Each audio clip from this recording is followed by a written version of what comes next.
নমস্কার বন্ধুরা, আমি রঞ্জন। রঞ্জন একাডেমিতে তোমাদের অনেক অনেক স্বাগত। আচ্ছা, আমরা ইতিমধ্যেই কিন্তু অবগত হয়ে গেছি যে আমাদের ইন্টারভিউয়ের যে শিডিউল, সেই শিডিউল কিন্তু ইতিমধ্যে প্রকাশ হয়েছে। আর সেই ইন্টারভিউয়ের প্রথম যে পর্ব, সেই প্রথম পর্বের ইন্টারভিউ কিন্তু শুরু হচ্ছে আগামী 30শে ডিসেম্বর এবং 31শে ডিসেম্বর। এই 2 দিন হচ্ছে ইংলিশ মিডিয়ামের ইন্টারভিউ। যেহেতু আমাদের শূন্যপদ রয়েছে 13,421টি, এই 13,421টি শূন্যপদের মধ্যে 292টি শূন্যপদ ইংলিশ মিডিয়ামের জন্য কিন্তু ধার্য করা হয়েছে। আর এই 292টি শূন্যপদের জন্যই কিন্তু প্রথম দফার যে ইন্টারভিউ সেটা শুরু হয়ে যাচ্ছে। তো যাই হোক, ইন্টারভিউ শুরু হচ্ছে, প্রস্তুতিও তোমাদের নিশ্চয়ই তুঙ্গে। শেষ মুহূর্তের প্রস্তুতি এখন সকলকে ভালো করে চালাতে হবে, কারণ কম্পিটিশন খুব হাই, আমরা প্রত্যেকেই জানি। তো সেই হিসেবে প্রস্তুতি তুঙ্গে রাখো। তবে তার সাথে যে জিনিসটা কিন্তু তোমাদেরকে একটু দেখে রাখা দরকার, সেটা হচ্ছে তোমাদের প্রয়োজনীয় নথিপত্র, কাগজপত্রগুলো। সেই কাগজপত্রগুলো যদি তোমরা ঠিক না রাখতে পারো, তাহলে কিন্তু শেষমেশ তোমরা কিন্তু ইন্টারভিউ দিতে গিয়ে কিন্তু অসুবিধায় পড়বে। তো সেই কারণে প্রথমে কিন্তু তোমাদের কাগজপত্রগুলোকে ঠিক করে রেখে দেওয়াটা একান্ত প্রয়োজনীয় এবং দায়িত্ব। কী কী কাগজপত্র লাগবে ইতিমধ্যেই কিন্তু আমাদের ওয়েবসাইটে সমস্ত কিছু দিয়ে দেওয়া হয়েছে। তো আমরা প্রত্যেকেই সেটা জেনে নিয়েছি আশা করি এখন অবধি। তো যারা জানোনি তাদের জন্য কিন্তু কোনো অসুবিধা নেই, আমি তাদের এখনই জানিয়ে দিচ্ছি। যে জিনিসগুলো লাগবে সেগুলো কিন্তু তোমরা প্রত্যেকে রেডি করে রাখবে, এবং তার সাথে সাথে সেগুলোর কিন্তু জেরক্স কপিও তোমরা কিন্তু প্রয়োজনীয়, যতটা প্রয়োজন তার থেকে অতিরিক্ত করে রাখবে। কারণ অতিরিক্ত করে রাখলে কিন্তু সেখানে গিয়ে, যেহেতু আমাদের ইন্টারভিউটা হচ্ছে এবিসি ভবনে, আর এবিসি ভবনের আশেপাশে জেরক্সের দোকান যদি থাকে বা যদি বা না থাকে, যদি ভিড় থাকে, সেক্ষেত্রে ওখানে গিয়ে হুড়োহুড়ি করার থেকে বাড়ি থেকে করে নিয়ে যাওয়াটা বেটার হবে আমার মতে।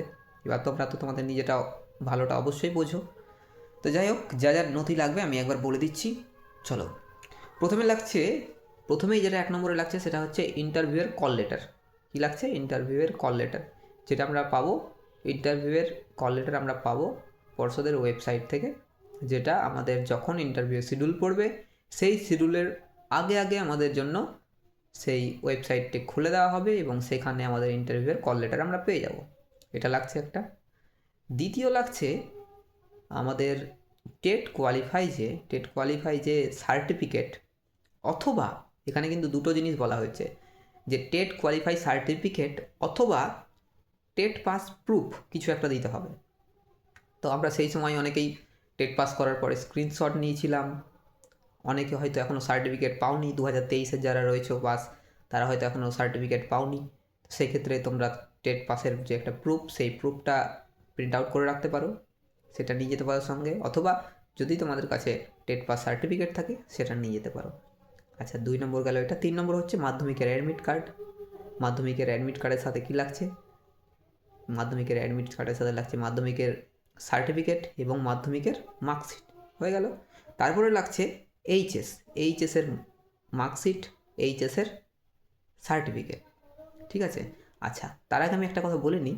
টেট পাসের সার্টিফিকেট চেয়েছে, টেট পাস প্রুফ চেয়েছে, কিন্তু টেট পাসের কিন্তু টেটের যে প্রতি বছর যেটা চাওয়া হয় সেটা কিন্তু এবছর চাওয়া হয়নি। সেটা হচ্ছে টেটের যে অ্যাডমিট কার্ড, সেই অরিজিনাল অ্যাডমিট কার্ড কিন্তু এখানে চাওয়া হয়নি।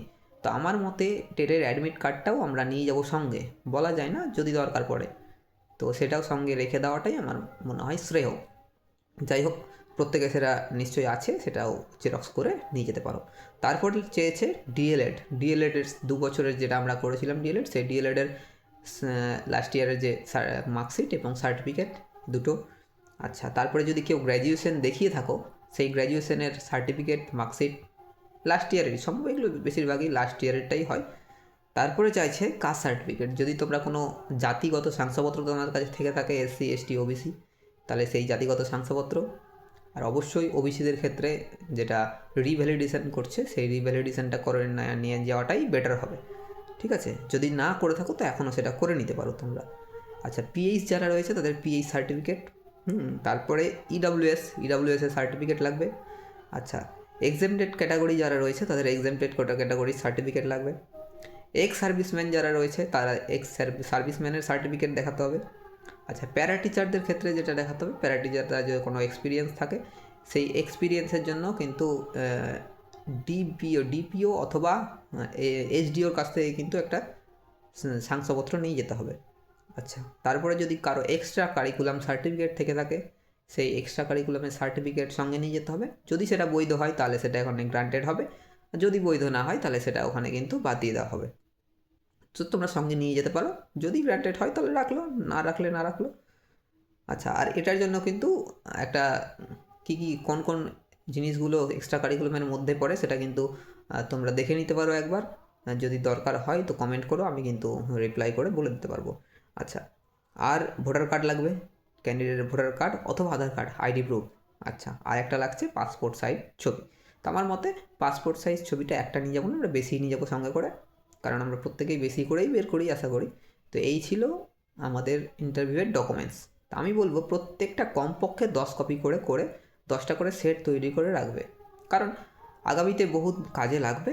আর বর্তমানে তো এখন তো আমাদের ইন্টারভিউ দিতে গিয়ে কিন্তু চাইবে, তখন কিন্তু ওখানে গুছিয়ে নেওয়াটা আমাদের পক্ষে অসুবিধাই হবে। আর আমরা এমনিতে ইন্টারভিউ দিতে যাচ্ছি, সেখানে কিন্তু একটা নার্ভাসনেস কাজ করবেই। তো সেটা আমি বলবো যে তোমরা এখন থেকে সব গুছিয়ে রেখে, সুন্দর করে গুছিয়ে রেখে নির্দ্বিধায় নিজের বেস্ট যেটা সেটা কিন্তু ট্রাই করতে থাকো, এখন পড়াশোনাটা চালিয়ে যাও, আর তারপরে তো যা হবে নিজের উপর ভরসা রাখো।